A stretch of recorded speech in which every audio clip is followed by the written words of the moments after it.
And can I share the screen, John? Yes. Mm-hmm. Okay, great.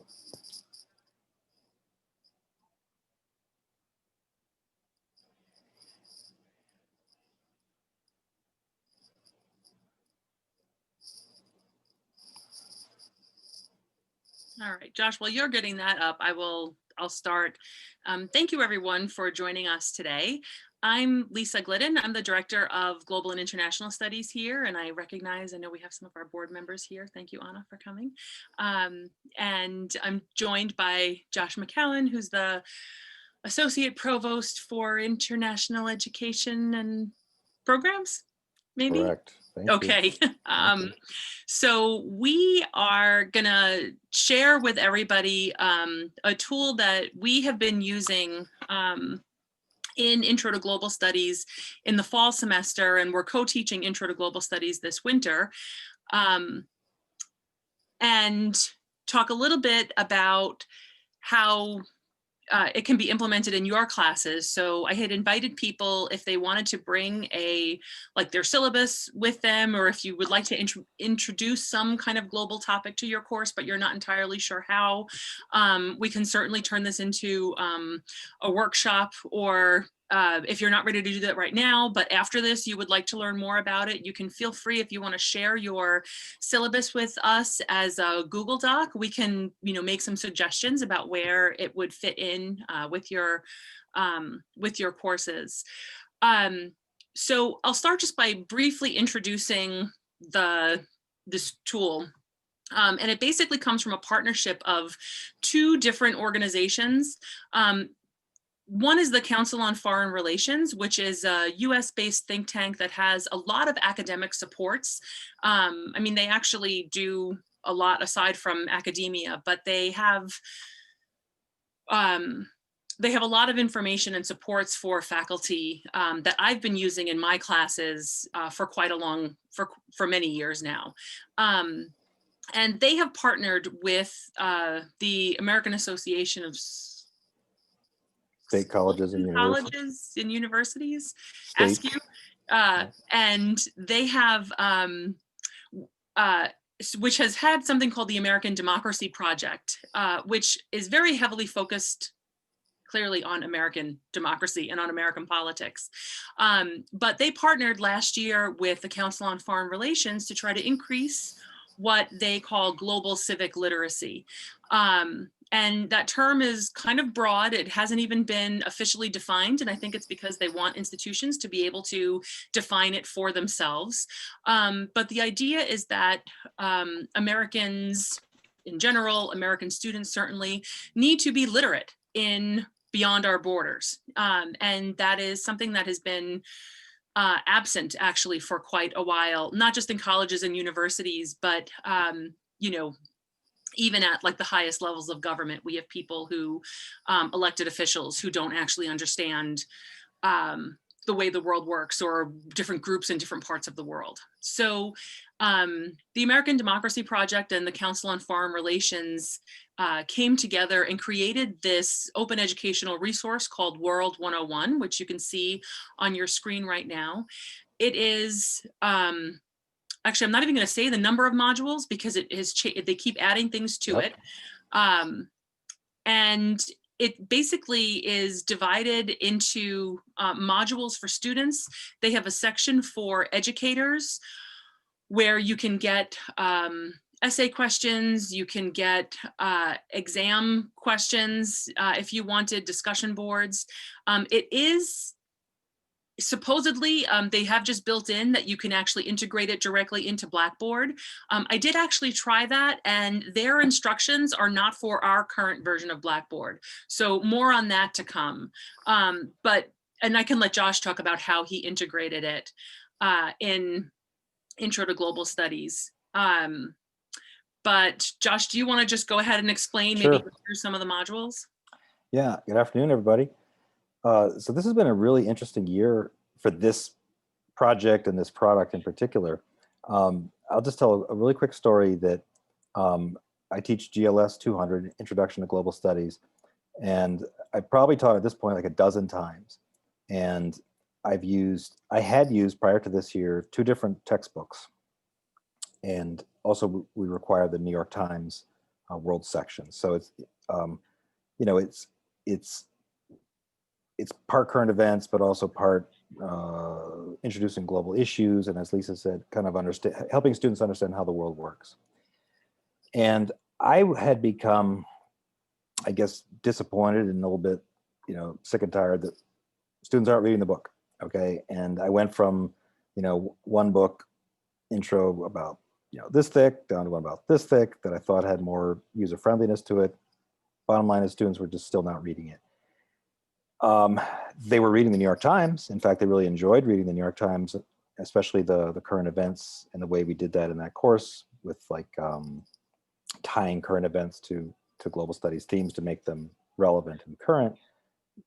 And they always, literally without exception, would report in their course evaluations that they really enjoyed. And some of them had never read a daily newspaper before online.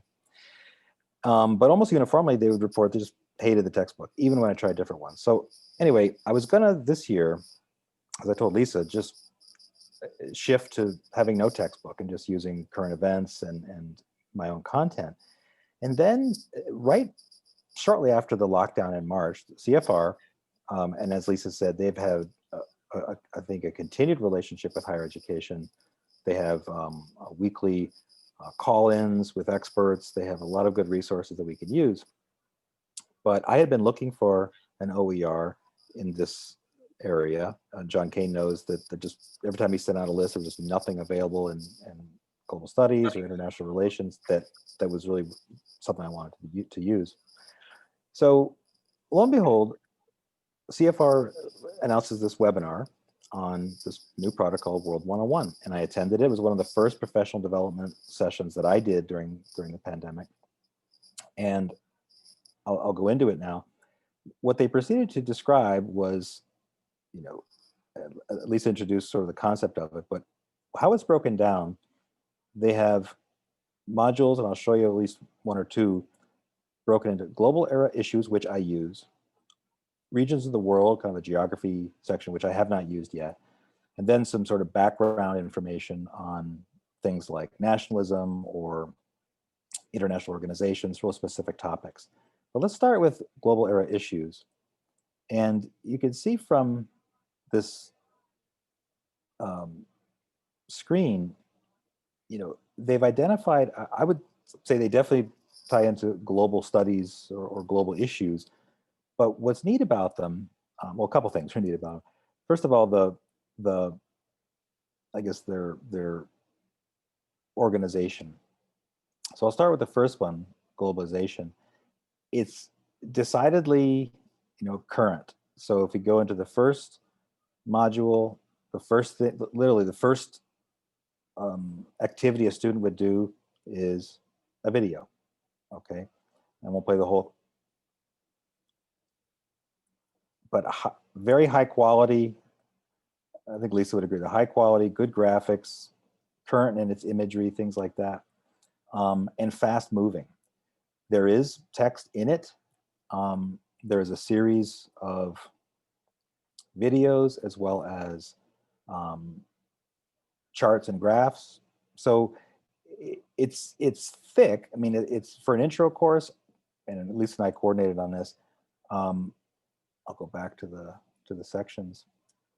What I noticed immediately was that if you looked at the global era issues, there were, I think, 12 of them.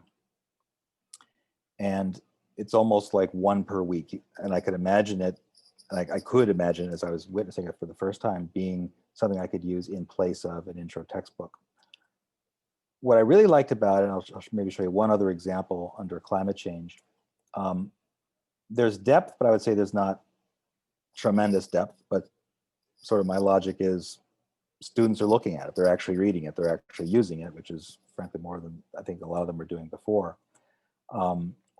But in each of these sections, there are modules where I could bring in additional content. I'm going to find under climate change, for example, there's a section on the Paris Agreement, okay? Now, they don't get into like in depth about the background of, you know, like what is the United Nations, what is the structure, how do accords like that come together? But that's where we can bring in background content, and I could bring in, frankly, lectures that I had done previously, modify them that fit right in here. So you still have to actively, use it and teach to it, but it lends itself. What I found is that it lent itself nicely to not just what it was presenting, but also additional material that I wanted students to have. And so at the end of the semester, I could say pretty confidently that through this tool, we covered at least the same content that I'd wanted to cover in previous semesters using a more traditional textbook. And it was just more fun for students. With these videos, well, maybe the last thing I'll say on it, they're easily brought into a class to keep the classroom moving and to have some nice active events going on in your class, so it's not all just lecture based from a textbook. So I was happy with it. And then, as Lisa mentioned, we're using it together during the winter session, and I think it's gone pretty well.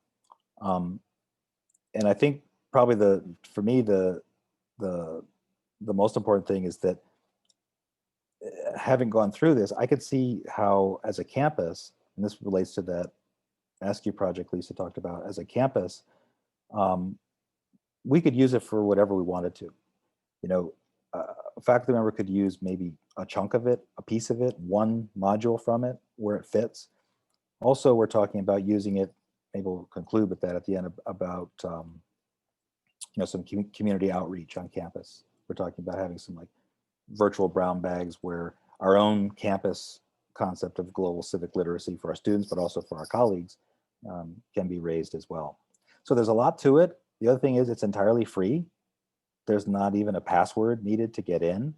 I think the CFR brand on it lets people like Lisa and me have confidence in it, but it's kind of amazing that this product is out there at such quality for literally zero price. So for students, it's a good deal too, because instead of even a $67 textbook savings, let alone $130, which one of my textbooks was, it's great for them too, from a cost standpoint. So that's probably it for my intro, Lisa. Yeah, Josh, would you mind going back and go into the regions of the world and the Middle East module? So just as an example of how you can integrate just a small part of this in a course, in the spring semester, I'm teaching Middle East politics, and it's a hybrid course. So students are doing asynchronous content on Mondays, and then we're meeting together on Wednesdays and Fridays. And so, especially in area studies courses, I like to show a lot of films and documentaries, just because our literacy of, Americans have very low literacy outside of the world. And so I had in that course, I have a textbook that I like, that I'm using. And the last chapter of it is on international relations. So Josh, if you can click on geopolitics. So for example, on the module, when we're doing the global order and international relations, what I'm having the students do on the Monday, their asynchronous assignment, is to go through just the geopolitics section. And it really is amazing to me how much information CFR has been able to put into this. And so they can go through, it talks about oil, it talks about, Syria, it talks about the future, and it really is linking to a lot of other things that we've had that we'll have talked about in the course. But as you can see, they're short readings. And even for something like the module on development, which I'm doing right now this week in the online winter course, but I teach an entire course on development. And so I was like, I can't imagine how I could boil that down to like one module's worth of material. But they did it, and they did it really well. It doesn't have all the historical context. It doesn't have how, different theories of development, but it has the recent shift in approaches, which is what you need to kind of engage students. And then I can come in and talk about some other theoretical approach, how theories have changed over time. And current too. It's really, so this is an example. Yeah. They update it all the time, right? Right. So the human trafficking module, I believe, is the most recent addition to it.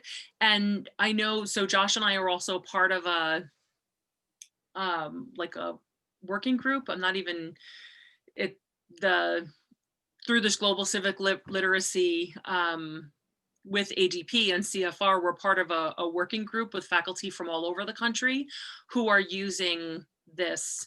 And you know, and so I know that there are other ones in development, and they're pretty yeah, it's actually under how the world works and sometimes doesn't, I think. Well, you know what I wanted to say based what you're saying, Lisa, is that given that it's and I guess this is the power of this type of delivery, you know, in here in the migration module, there are stories about the Rohingya from Myanmar. There are stories about you know, the Central American climate change resulting in that exodus from Central America, that in the popular media, that was the caravan that was coming, right?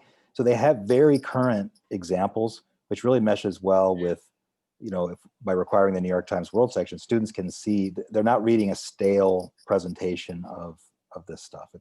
They do a really good job to keep it current. You wanted to see the... Yeah, well, actually, since you were on, I mean, yeah, just if you wanted to pull up some of the how the world works and doesn't, sometimes doesn't. They oh, I don't see the human trafficking one. Oh, I know where it is. It's in the globalization. Oh, okay. They have these quizzes that are built into each of the modules, and so for, you know, the GLS 200 this winter, I basically just like, you know, copied and pasted each of the questions, and I told them, you know, and these are, you know, low stakes testing. They can take the quiz as many times as they want. There are, because we're doing several modules a week, we're kind of drawing different questions every time they take a quiz, so they can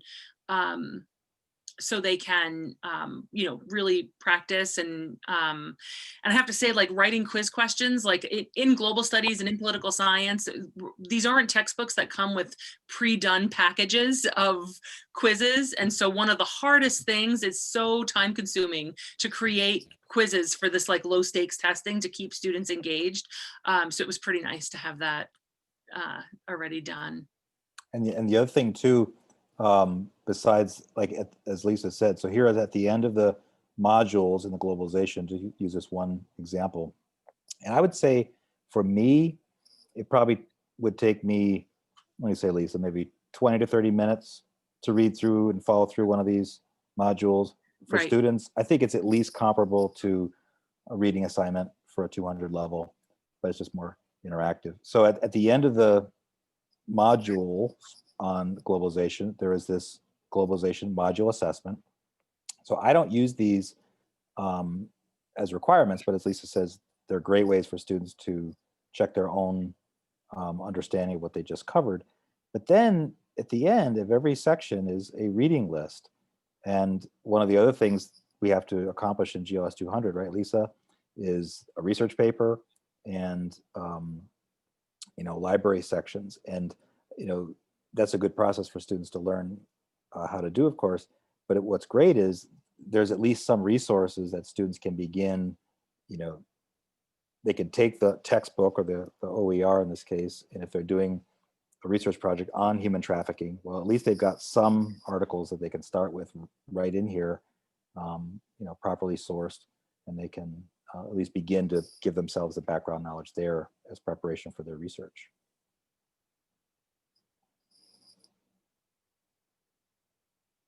Right. So does anyone have any questions about this or questions for us? Or know what class they want to try to include it in? I actually have a comment, Lisa. This is, I mean, I am really impressed with the resource that it is. I love it. And I can see, you know, and of course I have to go into more details of this tool. I have to see if I can incorporate some of the content from here to my diversity course. I can easily do that. And actually some of the content from this can be incorporated in any study abroad program that we create here on campus very easily. So it is pretty impressive. I actually love it. Thank you. Thank you for Oh, sharing. good.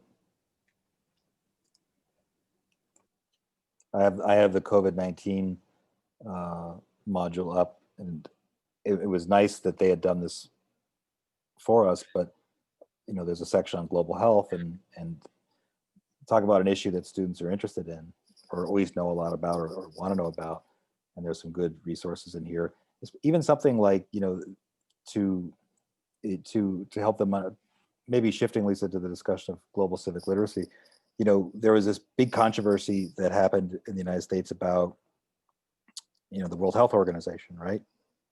And the role of the WHO in the pandemic, and it became a real political issue. Well, they've got a whole module on global health, and they really get into the discussion of what the WHO and WHO isn't. And if you build on the other components of this, like in their building block section, they have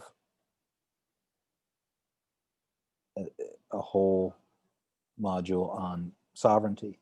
I mean, if you start to unpack why there was this political problem with the World Health Organization, you have to go back and understand, well, what does state sovereignty mean? How does the United Nations work? It preserves state sovereignty. Of course, there's going to be issues with allowing WHO inspectors in to a sovereign state. But if students stick with the headline, or I guess if anyone in the community only sticks with the headline, it just seems like either chaos maybe, or just some sort of intractable issue. But really, there are reasons why these things are happening that students can learn about. Yeah, and I would say that's, for me, the one shortcoming in the globalization module was it does a really good job of explaining how the world is right now. It needs some more about how it came to be that way, like how shifts in economic thinking, like there are definitely places where we can sort of insert what we think is important and want to make sure that that students are still getting out of the classes. And even one, having taught Intro to Global Studies for a long time also, one of the sections of the course that students have always been either found the most challenging or had the least interest in, and I don't know if John is still on the call, but like the global economy is something that they really struggle with. And between trade and the monetary policies one, we actually covered those both last week. And it's really amazing that, I mean, for as terrible as the attempted coup was last Wednesday, the fact that the National Association of Manufacturers in the US were one of the first groups to come out to call for invoking the 25th, like students would not have understood how, I think the fact that they had just gone through this module that Monday that showed the strength of the US dollar. And even though we have a trade deficit, it doesn't matter because it actually in some ways makes us more powerful. They were able to kind of see through some of the, hopefully that they were able to see through some of the president's rhetoric about having a trade deficit and whether, that it automatically means it's bad. But being able to see why it is that businesses and, businesses in general tend to be very conservative, but to be the first ones coming out, having gone through the monetary policy in this one, like they could see, oh yeah, like this is why power is not only our military, it's having our the demand for US dollars everywhere. Right? They call it the era of magic money, right, Lisa? We just print the money and it's great. Right. Everyone buys it. But on the subject of trade and the economy, there used to be a video that we would use about how a t-shirt gets made. Does anyone remember that one? Yeah. So they've updated. That's what I mean about it's current. And again, students don't have to go looking for it. It's right in here. But here's a whole video that, when I talk about like comparative advantage and things like that, I would often cite things like, okay, how many articles of clothing in this room do you think are made in the US? But they've got a whole video on, right? And notice it's only 3 minutes and 40 seconds. So a lot of thought went into, I think, the attention span of students. Some of the things that, if you listen to the T for Teaching podcast this week, some of the things that they were reminding us of heading into the spring semester about student attention span and sort of chunking work out so that it's not overwhelming. There's a lot of pedagogical expertise that went into this delivery. But I agree with Lisa, about the historical part. Some of it are, I think, useful to explaining it, but it's probably not sufficient. But for an intro class, I think it's pretty good. Yeah. Anna? Yeah. I love this site. It's really very very good source, and I like the fact that so much is at one place. That you don't have to use various websites, but everything is at this one place, and it offers a huge number of topics. But that is also at the same time a problem. I see it's really overwhelming. The amount of information, the amount of topic, and so on is really overwhelming for just one course. It is. I agree. So my question is then, how do we be? Each of us can do just a fraction of it. None of us is, really, or at least I'm not, competent, to touch on every of these topics. So my question is, what do we want from students, and how much, of this for students to know to reach this global civic literacy? That's a really good question, Anna. I like the site. I'm as soon as I received the email from Ulyss, I started looking in reading in it is, and I learned a lot. So yeah, we don't yet have an indicator for global civic literacy. We don't have even on this campus, we measure world awareness in two different ways. Like, we have our gen ed category, and then we have another, like UCC, when you submit a course, has a different description of world awareness. For me, at the very least, I would love for students to be able to look at any of those modules and come out and say, okay, it's complicated, right? Like, just to recognize the complication of, when we talk about goods that are made in the USA, Josh didn't go through it, but both between pharmaceuticals and sneakers, they're designed in the US, they're manufactured, they're sourced from multiple countries. The packaging, I think, comes from Germany for sneakers. I learned quite a bit in going through this too. Even just to understand that it's really, the world is not really so black and white. I think is a win in terms of, I agree, civic literacy. I think that is so well said, Lisa, in that, especially in this era that we have been in recently, in the US, but in other places in the world too, where there is just, it's not even just a resurgence of nationalism, but some of and I know our students coming in taking GLS 200 couldn't be thinking this on their own, but there used to be this term called autarky, where essentially a country could imagine controlling its entire domestic economy, and that is so outdated. But yet I've noticed in the last year or so, some students they're asking kind of basic questions about, well, couldn't a country like the US be entirely self-sufficient? I'm thinking, well, where are they getting this? But I think they're getting a lot of it from the political world around them. But to pick up on what Lisa said, if you go through these modules, and Anna, I use the global era issues. Mm-hmm. I use them. I don't use the regional ones, but they're there as supplement. The students know they're there. I don't use the building blocks. I provide my own kind of background material for building blocks. But if for an intro global studies, you got 12 of them, it lays itself out pretty nicely for a semester. But I think in any course that you have, you may just pick one module and just include it as part of your syllabus. But what Lisa said is so true. By the end of the course, if a student still thinks that that any place in the world, any country could be economically self-sufficient, it's almost impossible for them to conclude that at the end. They may still not know what the World Trade Organization really is, but that's okay. If I'd be okay with them understanding that we're interdependent. Yeah.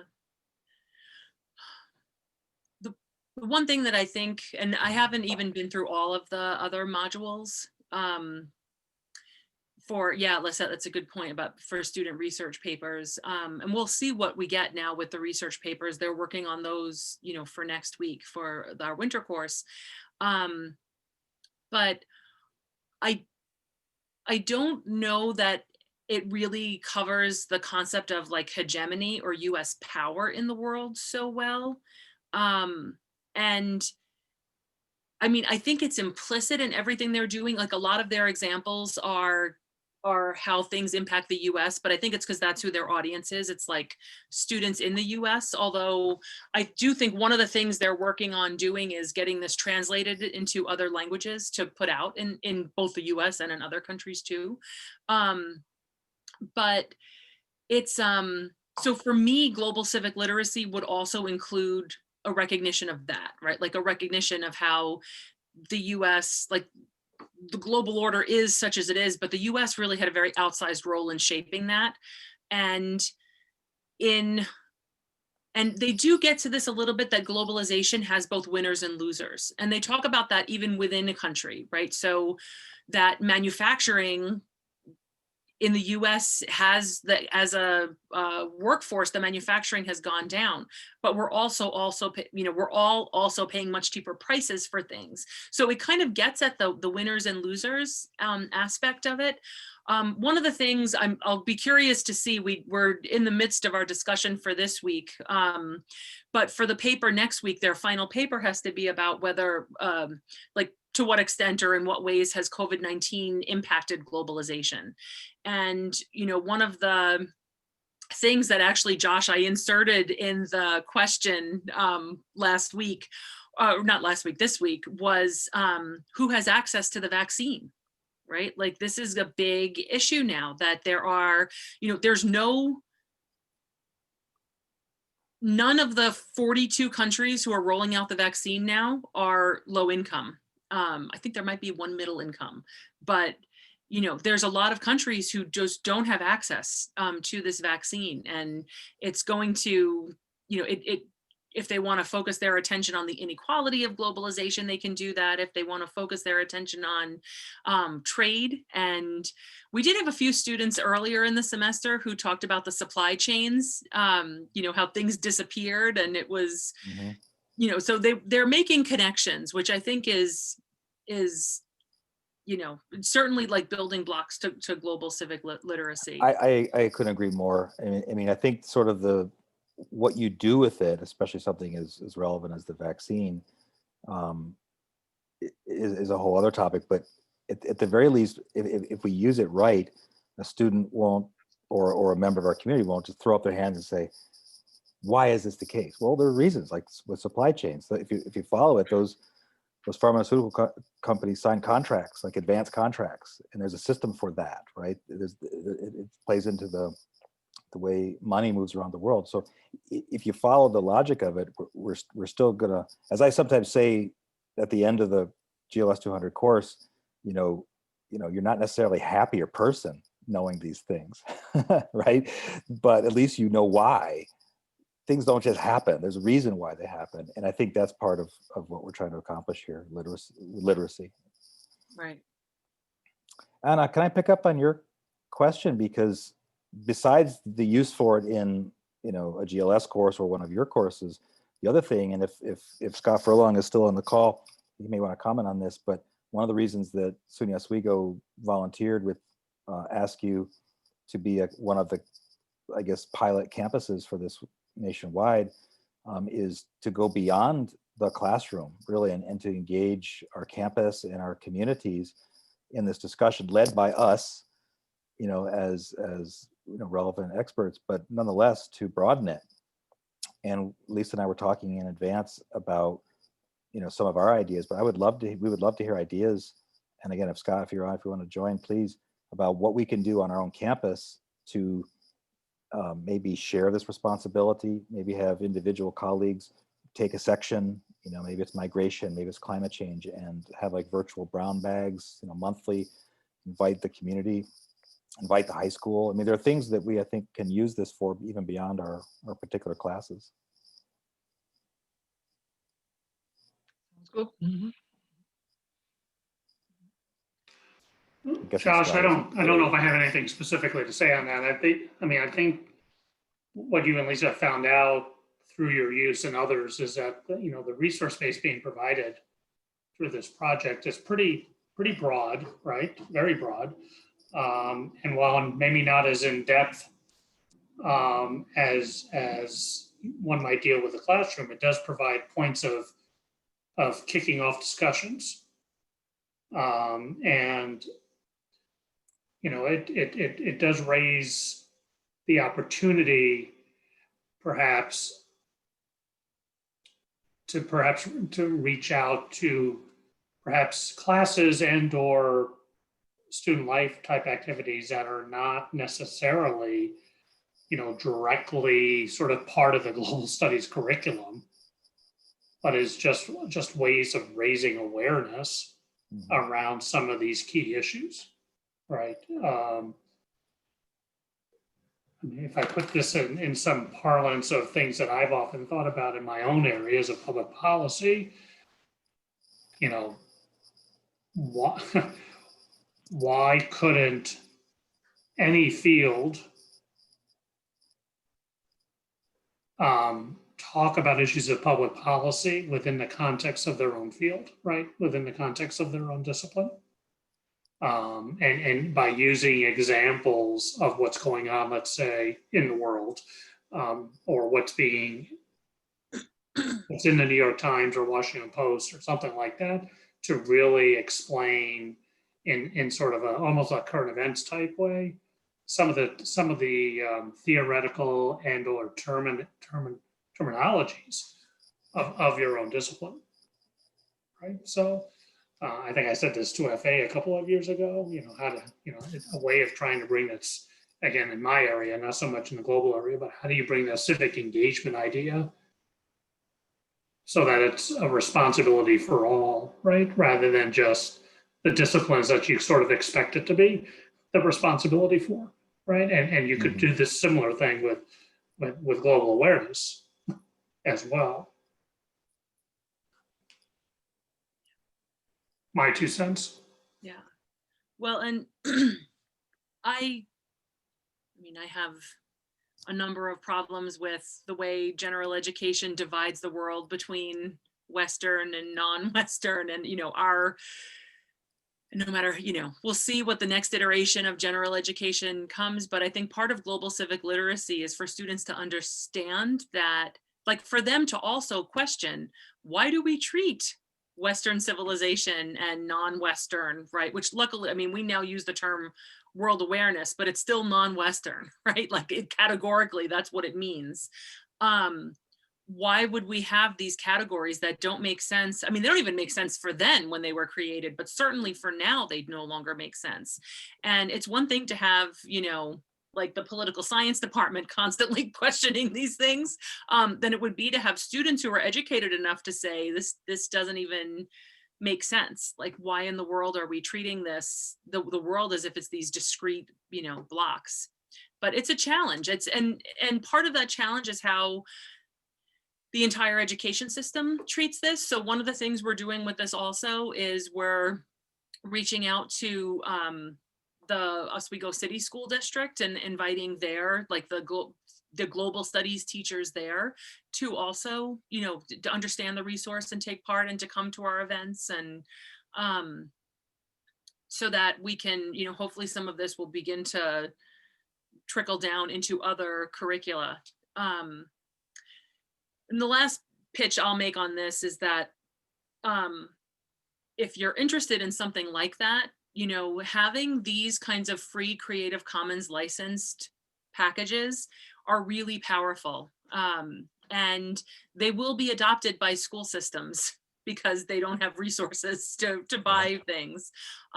So if we can try to help create things and package things for school systems as well, and I don't think there's anyone here from the School of Ed in on this, but this, on my to-do list is to contact people in the School of Ed, because the way that students are introduced to the rest of the world, even in elementary school, is not really accurate or necessarily helpful today. So I think we actually have a lot of power to be able to shape civic literacy, to really be able to, to be able to try to break down these barriers and categories for students, maybe even before they get here. But that's a different topic. So if anyone, I don't know if anyone brought syllabi with them, or if you want to email, I think my full name is up there. Yeah, so lisa.glidden@oswego.edu. You can volunteer Josh as well. I'm sure he would be happy to help. Well, speaking of the outreach in the community, we were talking a bit before, right, about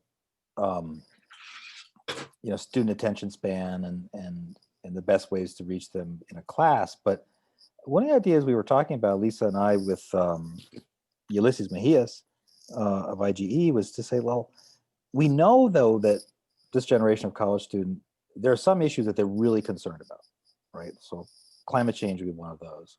I think migration issues would be one of those. They may not be that concerned or think they should be about global trade, right? But we could have some sessions outside of fixed courses, right? And invite colleagues around campus who maybe have some expertise or willing to facilitate a session, a virtual session in the spring using this product. And in the process, like say a student is very much interested in climate change. That was the example I used before, where that is a great vehicle to help them understand things like international organizations and the UN in particular, the role of non-governmental organizations, right? I mean, they're all embedded in there, but if we just throw a topic out there like the UN, there may be no interest in that on the part of students. Do you know what I mean by that? And we're open to suggestions about how we use this more broadly on campus too, especially in the winter, spring, where I have a feeling there's going to be a similar push to have a lot of virtual activities on campus for students, like there was in the late fall. Josh, something that I was thinking was, I'm part of this DEI committee as well. Mm-hmm. And I was thinking, some of the students on that committee, they actually mentioned global perspectives, which was not taken very well, simply because it can be very broad and it's hard to cover everything in one semester. Maybe some parts of this can be used so I don't know if this tool has already been shared with Chris Lalonde or not, and others, whoever is on part of that committee. Because it can be used over there very easily. This is what I see. That's a good idea. Yeah, that is a good idea. Anna, I think you had something too. Yeah, I was just thinking that to all of these or various topics, several perspectives are necessary. I think it's very, very, talking about the globalization and any of the global issues, it's very, very difficult to be objective. And, we all have our perspectives, and those perspectives are, culturally determined or regionally determined, whatever, they're all very subjective. So I think, what I would like to see is whatever discussion there is, or whatever, with students and so on, to see, like various perspectives to one topic. That's a good point. Yeah. And you mentioned, and it's normal for American students to have American perspective on things, absolutely norm. So, they are, need to then to see some other perspectives. So as well as, international students who need to learn the American perspective and so on things. So whether it's a trade, whether it's migration, whether it's, nationalism, whatever the topic there is. I was thinking about Mamta's point there earlier. Lisa, there's that one section in the World 101, I think it might be the migration section, where they talk specifically about defining asylum, defining refugee, and they get very specific about it. And we've had these discussions right in the public space in the last few years, as this, especially under this soon outgoing administration, and Washington has been obsessed with the border and with walls and with things like that. And sometimes you pick up in the news where there'll be a story, someone will say, well, it's actually illegal to not allow a refugee in. I think a lot of people do not understand that, but that's based in treaty. It is written. It's part of what UNHCR, High Commission for Refugee, the original understanding of that after World War II. So there's reason to say that we have to, don't we, take these people?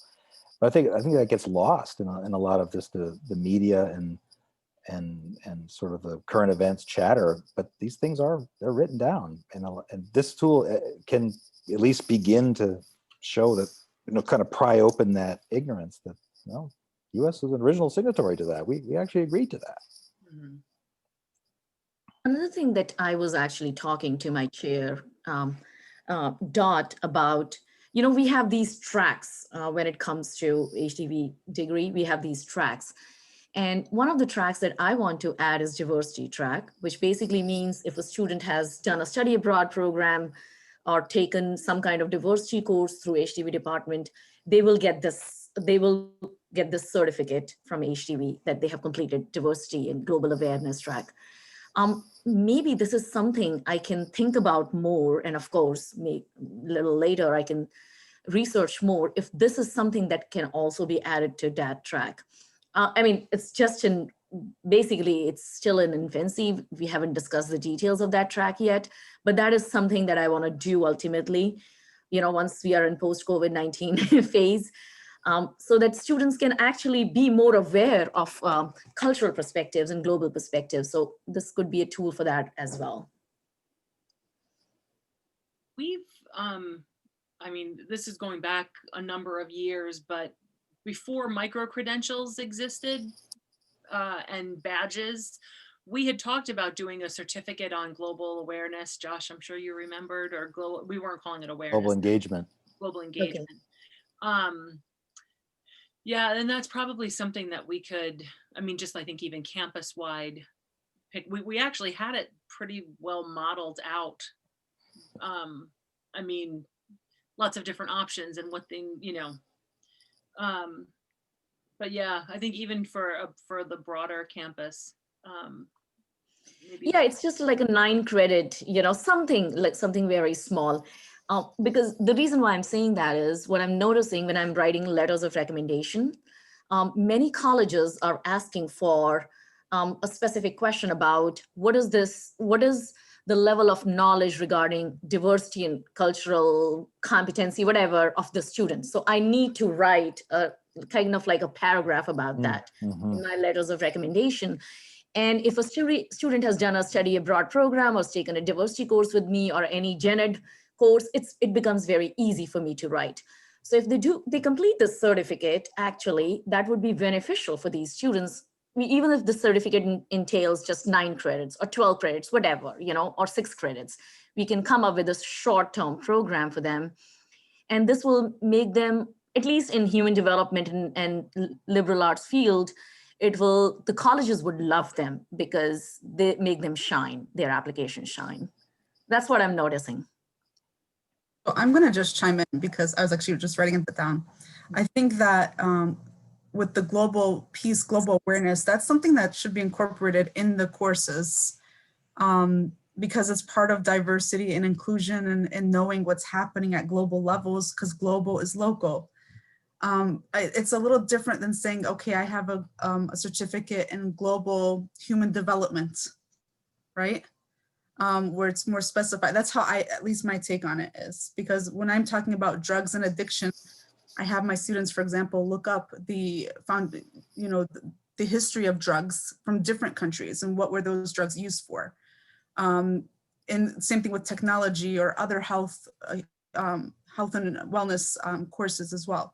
So, but I think then when we get into specifics, that's more of a program that's focused on the practice of like human development or health promotion at global levels. So I think that's because global awareness is something that's ongoing, just as cultural competency or cultural humility is ongoing. So, and we need to make sure that our students know this and our peers know this, that just because we took a course on terrorism, for example, or refugees, that it's not just a one-time thing. You have to continue to update yourself in those areas, because things are changing rapidly. Policies are changing that influence the economy, that influence the practice. We had a really robust online conversation in the winter course about defining terrorism, for example. And that was, to me, that was a good reminder about, as I think about literacy, it's sort of like understanding building blocks, understanding terms. Yeah. And again, what you do with them, I think, is the subject of all of our work. But what I view, and maybe this is where we should end, CFR and AASCU are making this commitment with this product. Again, it's free, and there's considerable resources behind the launch of it, I think, to try to get students really and people in this country to understand those basic building blocks and defining terms, because we can't even have a good debate on these things like terrorism. People don't understand really what it means. Yeah. So, well, I think this is a really good discussion, Lisa. Yeah, it is. And I think we are a little past time. Yeah. So thank you for staying. Yeah, but I think we have we have enough, at least we can go on like with our plans for this semester, and we may reach back to some of you on this call to work with us on this. Yeah. All right. Okay. Thank you, Great. everyone. Good Thank to you, see John, everyone. for Thank you. Have a good scheduling everything. I will stop the recording.